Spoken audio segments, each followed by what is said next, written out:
Hola y bienvenidos a Tiempo Fuera. Nuevamente, Sara, Andrés, Fernando, listos para compartir con ustedes un nuevo tema. Hoy queríamos tocar un tema del que hemos estado conversando y que generó una buena conversación y por eso queríamos compartirlo. Y habíamos empezado hablando sobre qué pasaba con estas personas que procrastinan y cómo está afectándoles esta situación de incertidumbre, de cuarentena y demás. Entonces, la pregunta de hoy es, ¿se puede ser procrastinador y funcional en tiempos de COVID-19? Sara, cuéntanos un poquito por dónde va la pregunta y el tema, porque tú fuiste quien lo puso sobre la mesa y creo que tienes una serie de preguntas que son muy interesantes y que son la base para la conversación de hoy. Bueno, a ver, para empezar, lo básico, ¿no? Comprender con claridad qué es procrastinar. De hecho, hay muchas veces que yo he pensado que llevo a procrastinar algunas actividades y en realidad después conversando con Andrés resulta que no, ¿no? Entonces me llegué a dar cuenta de que por más que haya leído y que haya tratado de entender qué cosa es procrastinar, realmente creo que no lo tengo tan claro y creería que hay mucha gente que tampoco lo tiene claro. Entonces me parecería interesante primero descubrir un poco qué cosa es procrastinar y qué implica, ¿no? Sí, yo creo que es una pregunta bastante buena porque, a ver, por definición, digamos, o por lo que significa la palabra procrastinar, en un inicio es posponer una acción, posponer algo que tienes que hacer. Cuando lo hablamos en un sentido coloquial es dejar para después, no, dejar para mañana lo que puedo hacer hoy, en algún momento, ¿no? Pero no solo eso, hay que agregar ahí una pauta más, y es que es dejar algo que es importante para hacer algo que en realidad es menos importante y que en el fondo yo sé que es menos importante. Y ahí está justamente el problema, porque en realidad ordenarme y decir esto lo voy a hacer hoy, esto lo voy a hacer mañana, esto pasado mañana, en realidad nos podría hablar de una persona que es ordenada, que es que prioriza cosas. Pero ya cuando hablamos que, oye, tengo que hacer esto, que sé que es para, no sé, pues un encargo de trabajo que tengo para dentro de 2 días, ¿no es cierto? Pero lo que digo es, ya, pero tengo 2 días, es importante, me lo ha encargado mi jefe, me ha dicho, oye, esto es fundamental para tu trabajo, pero lo que digo, pero es para entre 2 días, así que mejor voy a seguir con mi maratón de Netflix, ¿no es cierto? Entonces yo sé que lo otro es más importante que mi maratón de Netflix, pero lo que hago es, voy a posponer para hacer esto de menor importancia. Y eso que es bien cotidiano lo vemos en que sé que tengo que hacer algo importante, entonces me siento frente a mi computadora a hacerlo y digo, ya, pero primero voy a revisar los correos. Y reviso todos, ¿no? Y reviso incluso los que yo ya vi para volverlos a poner, para arreglar. Digo, ya, tengo que preparar la comida, ¿no es cierto? Ya, pero también tengo que hacer el trabajo, ya, pero voy a preparar la comida, ya, pero no solo voy a preparar la comida, sino que voy a hacer un postre, ¿no? Para sorprender a mi familia. Pero no era lo importante el postre, era cocinar para volver a trabajar. Pero no, vamos a hacer el postre. Entonces, un poco la procrastinación es eso, ¿no? La oportunidad que uno coge de hacer algo que en realidad puede ser menos importante que lo que tenía que hacer. Entonces, ahí está el problema, básicamente. A ver, ya, el problema es que todavía no entiendo el problema. Porque hay mucha gente que puede procrastinar, perdón si he interrumpido, pero de verdad, si lo haces a 1 minuto antes y lo haces bien, y de hecho he escuchado gente que me dice, me encanta porque qué capo que soy, qué hábil que soy, lo hago un día antes, ¿no? Con poco tiempo y hasta pienso mejor, ¿no es cierto? Hasta piensa, encima se felicitan porque realmente les encanta sentir que pueden superar ese límite del tiempo, ¿no? Y encima la rompes. Entonces hasta ahora, claro, bacán con la definición, pero no estoy entendiendo entonces la calificación entre si es bueno o malo, ¿no? De acuerdo. De repente estamos obviando algo, ¿no? O sea, mucha gente puede tener las características que tú has descrito, ¿sí? Pero yo me atrevería a decir, no tengo datos exactos, pero me atrevería a decir que no son la mayoría, sino que a la mayor cantidad de gente que procrastina, lo que los acompaña es una gran sensación de ansiedad. Y ahí es donde nos enfrentamos al real problema. Es decir, cuando yo pospongo y es algo importante y me voy acercando a mi fecha límite, lo que ocurre es que me embarga una sensación de ansiedad gigantesca y eso me mata el recurso, me mata la capacidad, entonces ya no voy a ser una persona eficaz, es decir, probablemente no pueda lograr generar el resultado que yo había planeado si hubiese ido trabajando esto con antelación. Entonces, de repente, de último momento, habrá alguna persona que sí la hace y sí tiene un resultado importante, pero yo me atrevería a decir que la mayoría es, más bien lo acompaña con un gran monto de ansiedad, de descontrol, de sensación de incluso de incapacidad ya para hacerlo. Y termina diciendo ya, no lo voy a hacer, y no lo hace, con las consecuencias, por supuesto, que eso trae. No sé, Fernando, tú ibas a comentar algo ahí. Ahora, acá hay un punto importante porque Sara se pregunta si esto es bueno o malo y me lleva a la discusión eterna, por ejemplo, de las habilidades sociales en el trabajo. No, que queremos que todos tengan un alto nivel de sociabilidad y trabajo en equipo y comunicación efectiva. Los que tienen más necesidad de abrazar a su gente todos los días, ahorita no saben qué hacer. Y más bien los que son perfil menos sociable, menos de compartir, están felices y en su tope de productividad porque no tienen que estar saludando a la gente todos los días ni teniendo al vecinito de cubículo que viene y te dice ¿qué haces? ¿Con quién almuerzas? Mañana están felices. Entonces, ¿qué pasa? Quizás no es que sea bueno o malo en general, sino que hay que ver si es que esta característica es o no es adaptativa. Entonces, claro, ¿qué es lo que sucede? El procrastinador que deja todo para después y en ese momento final se carga con estrés, con ansiedad, con tensión, con mal humor, entre otras cosas, definitivamente está pagando un costo colateral que puede ser muy alto. Entonces al final, allí tenemos la figura eterna del procrastinador visto como una persona que al final no es funcional. Sin embargo, no quita que hayan unos cuantos buenos contraejemplos de personas que viven en este límite adrenalínico de entregar las cosas. No sé si ustedes eran de los que entregaban el trabajo calientito recién salido de la impresora, ¿no? Ah, no, yo sí. Es más, la tapa cuando era de plástico se doblaba porque llegábamos con el trabajo calientito recién impreso, ¿no? Y hoy ya no porque se hace en virtual. Pero habría que preguntarnos, o sea, no es lo más funcional del mundo y sabemos que no debería de serlo, pero vamos, ¿quién es 100% funcional también? Y lo que has dicho de eso, ¿no? De presentar el trabajo calientito de último momento, recién sacado de la impresora, es una de las dificultades también de la procrastinación. ¿Qué pasa si no se te malogra la impresora una hora antes de presentar el trabajo? No eres eficiente, o sea, digo, no es eficaz, no vas a llegar al logro.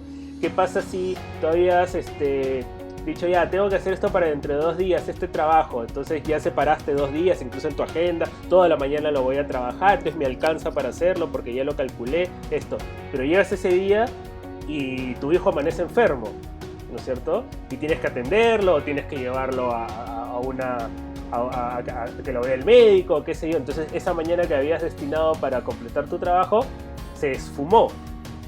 Y entonces va a tener un impacto altísimo con tu resultado. Entonces, incluso las personas que manejan el estrés o la ansiedad frente a posponer tareas, se corren un riesgo que es el imprevisto, ¿cierto? ¿Qué tipo de imprevistos pueden aparecer?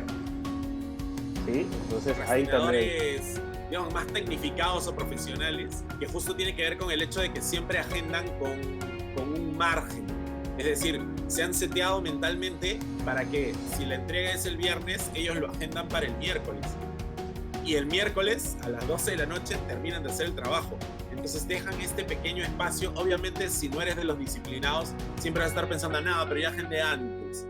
Entonces, estas personas viven con un margen siempre para poder ver esto, sabiendo que son procrastinadores y que no quieren cambiar esa forma de verlo, agendando con esta bolsa de tiempo pequeña.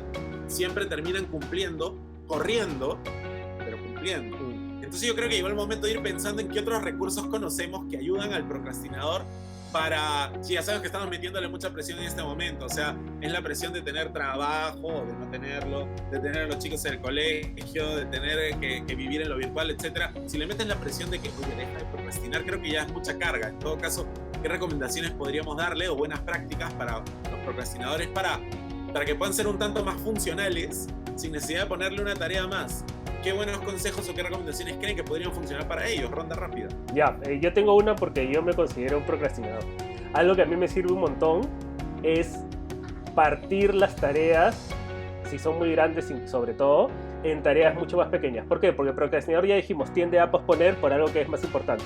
Entonces, que es menos importante, perdón. Pero cuando las tareas son chiquitas, son tareas que tú puedes hacer rápido. Entonces el procrastinador va a escoger esas tareas rápidas porque, entre comillas, son menos importantes, pero porque son más fáciles. Entonces cuando la tarea es muy grande, la va a posponer y la va a patear y la va a dejar. Pero cuando tienes muchos pasos intermedios es mucho más sencillo. Entonces, por ejemplo, cuando yo reviso mi día, digo, a ver, todas las cosas que tengo que hacer hoy, y las voy anotando, y las voy partiendo. Entonces, al final me quedan 1 o 2 post-its o mi cuaderno con guiones, ¿no es cierto? Llamar al banco, hacer el pago de teléfono, reunión con la profesora de mi hijo, ir al supermercado. Entonces tengo varias cosas y lo que voy haciendo las voy tachando. Entonces lo que me ocurre es que llego al final del día y he terminado casi todo, ¿no es cierto? Por ahí me queda una, qué sé yo, ¿no es cierto? Entonces esa puede ser una buena idea, partirlas en chiquito. Y ahora también, porque como ya mencionaba Fernando, en tiempos de cuarentena lo que tenemos es muchas tareas chiquitas. Entonces al procrastinador, y más al procrastinador ansioso, lo que le ayuda es el orden. Entonces una buena idea de orden es ¿no? O sea, tareas pequeñas, fáciles, de relativa corta duración, para irlas matando, y sacarlas de tu sistema, vamos a decir, rápidamente. Buenísimo. Ahora, yo en realidad quisiera agregar 2 aspectos más, ¿no? Para que nos sigan proveyendo de buenas prácticas. Definitivamente procrastinadora no soy. Yo soy una persona que sí se organiza con tiempo. Igual no puede ser que no llegue, igual me lleno de ansiedad. O sea, en general hay muchas cosas parecidas, ¿no? Pero hay un tema de riesgo de cambio, ¿no? Cambia todo y pierdes el control. Ya no solamente es la emergencia, ¿no? O la urgencia que aparece del destino, sino que hoy en día sabemos de que el cambio es altísima, ¿no? Entonces, ¿cómo trabajamos esta parte de este riesgo que corremos y cómo también podemos resolver el impacto de la gente que procrastina en un equipo, ¿no? ¿Cómo puede afectar esto al equipo y cómo se puede regular? Porque claro, ya está en el equipo, no te lo vas a bajar, no lo vas a sacar, ¿no? Entonces, ¿cómo podemos convivir con esta variable que es parte de la diversidad finalmente para que el equipo sea funcional? Son 2 preguntas claves que me parecería importante que nos puedan ayudar a absolver, ¿no? Ahora, a ver, para la primera habría que replantearnos algunas cosas interesantes y es quizás tema para otra conversación que sería muy bonita y qué bueno que la pones sobre la mesa, porque el procrastinador incluso se siente feliz de que haya tanto cambio así veloz, porque dice, ya ves, menos mal que no lo hice, porque al final había que hacer otra cosa. Entonces le tienes que agradecer. A mí me pasó un montón de veces. Digo, ya ven, qué bueno que no lo hicimos. Sí. Entonces termina siendo una oda a la procrastinación. Pero por el otro lado, cuando tienes al procrastinador en medio del equipo, hay 2 súper importantes, ¿no? La primera de ellas es que hay algunas investigaciones que hablan sobre el factor prosocial como un elemento que regula la procrastinación. ¿A qué voy? A que si a ti te interesa la otra persona, por ella sí lo vas a hacer. Es gracioso porque por mí no lo haría, pero como hay alguien que sí me importa y sí me interesa, sí lo haría. Es más, he visto en algunos espacios, por ejemplo, de coaching o de terapia, que hay personas que cambian sus hábitos, que los han tenido así, han dicho yo me voy a morir así, simplemente porque no querían que sus hijos sean así. Y entonces de pronto, ¡pum!, cuando ven al hijo, cambian completamente, porque ahora hay alguien por el que vale la pena que no lo voy a hacer por mí, lo voy a hacer por esa otra persona, por la pareja, por el hijo. Cuando llegas a ser líder por tu equipo, y entonces si es que tú despiertas esa capacidad de decir, oye, si tú logras esto, vas a hacer que esta otra persona que te importa tenga esto, y miras los beneficios en el otro. Esa es una. Y la otra, que quizás no es la más constructiva, pero es la forma de hacerlo, es que el procrastinador, como siempre, está corriendo detrás de algo y se confía mucho en su suerte. Si es que tenemos estos tableros que nos permiten ir viendo cómo va el progreso de cada persona dentro del equipo, al ver que yo soy el que se está quedando, que al final del día fui el que ya lo logré, sí, pero resulta que yo estoy calificando no solamente que llegues a la meta, sino la forma como llegaste a la meta. Entonces, desde perdí mi bono hasta no soy el favorito del jefe, empiezo a darme cuenta. Y esto conjuga perfectamente con lo que decía Andrés. El procrastinador necesita de estructura, necesita de una serie de elementos que le permitan saber dónde está. Bajas la ansiedad y también te permite tener un poco más de control. No sé, Andrés, dime si es que agregamos algo por ahí. Sí, cuando tú mencionas tableros se me ocurrían varias opciones, ¿no? Por ejemplo, Kanban, ¿no es cierto? Estos tableros donde tú tienes 3 filas y vas tus pendientes, lo que estás haciendo y lo hecho, ¿no? to do, doing, done.